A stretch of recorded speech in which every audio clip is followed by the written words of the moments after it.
Yeousch! What's up, everybody? It's your boy Snacks, and my right hand man, the one and only, your boy Chaos X Silencer, and we're What's up, Yeousch? And we're here live at E3, man, and yes, today was phenomenal. I mean, all of the press conferences and showing of the new games, pricing of the new systems, and we're gonna breeze through it real quick and give you guys just our pure thoughts on what we took in today and what happened. So as far as everything goes, Microsoft was beautiful. Jimmy, your thoughts? I thought they rolled out the red carpet. I thought they did the most to prepare for a conference. I thought they spent the most time. They had the crowd amped. And one word that comes to mind to me is exclusive.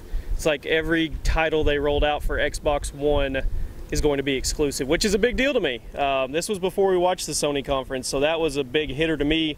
And then the price point, $499, which isn't really anything to be shocked about. Can't beat $499. No, wasn't the 360 like $3 or $499 too back in the day? Yeah, 360 was $399 when released. We're 7 years, 8 years later on technology, and it's still around the same. But people got to remember, PlayStation was $599, $699. Yeah, it was up there on release day. Halo 5, Titanfall, obviously two big ones. Forza was a really big one, and they showed some Battlefield 4 at that conference too, and it looked pretty amazing too. So yeah, well, we've been seeing Battlefield 4 for a while now. Yeah. And the thing that we got to see a little bit more of Destiny gameplay.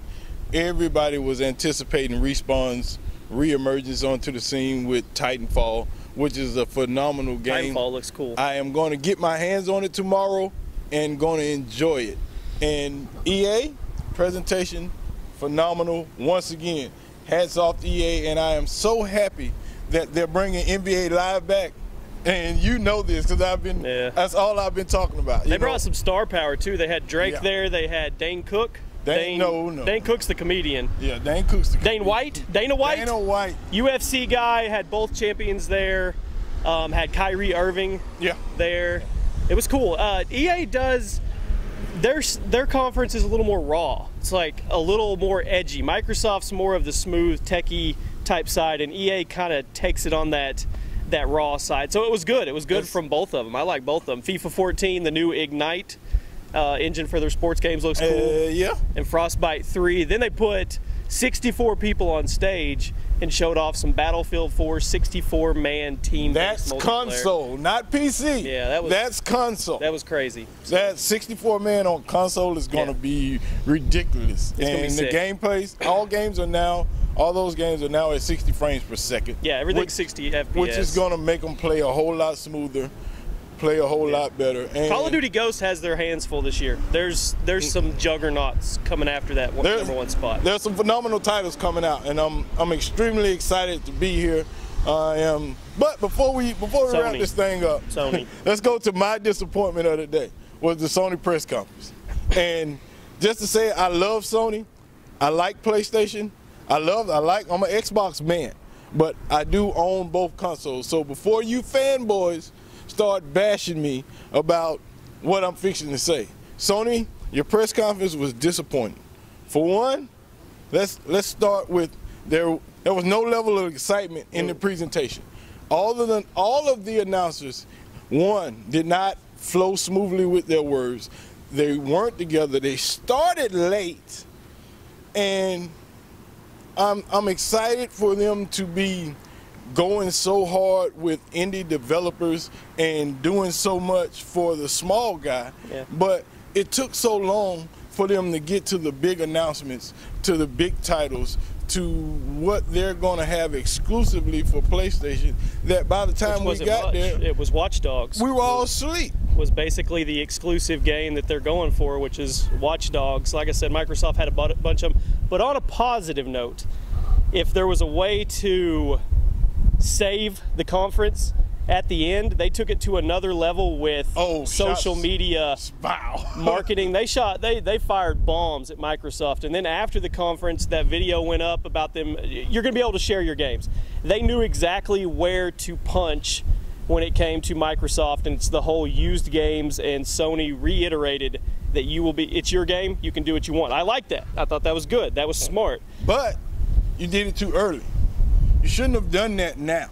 Well, Microsoft can go back and do whatever they want. Yeah, but they needed to because they needed to save the lackluster conference. Yeah. And $399 price point, it's good, but don't get all excited about something being cheaper. That doesn't necessarily mean it's better, but I think it's still up in the air. I think they both have their advantages and disadvantages. So True.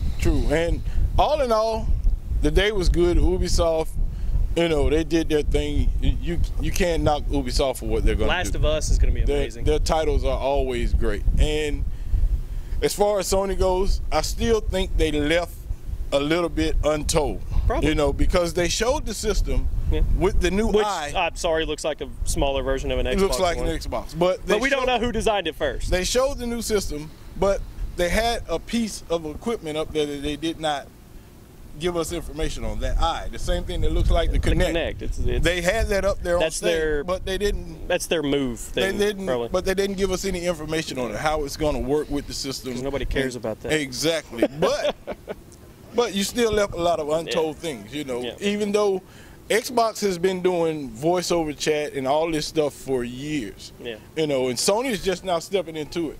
So how good will their thing work with what Sony has done? We'll see. You know, since this is a new era for them. Yep. You know, they're just stepping into the realm that Xbox has been in for 8 years. You know, so how is that going to work? Is it going to be safe? Still, you know, the system has been shut down several times. We'll have to see. You know, so those questions are still yet to be unanswered. So all you PS4 fanboys, don't bash me for giving my objective opinion of what I saw. You know, Microsoft still haven't given us everything. I still think they're going to change some stuff up since Sony has made their announcement now. The price is not going to drop. Don't get me wrong, price is not going to drop. You pay for quality. You pay for a good connection, a good online experience. So that's what you're going to pay for when you buy the Xbox. So let's see how that works. All in all, today was phenomenal. We enjoyed it and at an abundance. I'm very tired. We're finna go chill out. See the beautiful backdrop. We're gonna go over there, not the Rubies, but Cheesecake Factory is right over here on the pier. So we're gonna go over here and have some dinner and chill out and get our thoughts together, and then maybe later on we'll go to the Gunner party and hang out and see what's up. But anyway, guys, thank you guys for watching. Appreciate everything you do for the Yeousch Network. Y'all stay tuned. We got more from me and Jimmy coming up later this week on all the interviews and things we're gonna see at E3. So thanks for watching, guys. See y'all in a little while. Be cool, be safe, enjoy your gaming experience, and we out of here. See you guys later. Yeousch.